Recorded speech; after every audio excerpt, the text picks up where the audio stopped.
రాను రాను మనుషులకు చాదస్తం బాగా ఎక్కువైపోయిందిరా అబ్బాయ. ఐసీలో ఉన్నోడికి ఐస్ క్రీమ్ ఇద్దామా అంటారు, బొక్కలేకపోయేవాడికి బొకే ఇద్దామా అంటారు. ఏమిటో మరి. ఇది సిచ్యువేషన్ బతికే కానీ సిస్టమేటిక్ బతుకు కాదురా అబ్బా.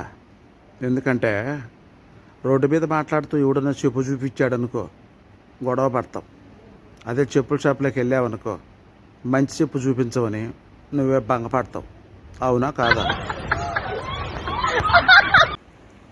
గుడికి రజనీ కూడా వస్తుంది అని గోపి వెళ్ళాడట. అరగంట సేపు మాట్లాడి ఆ అమ్మాయి వెళ్ళిపోయిందట.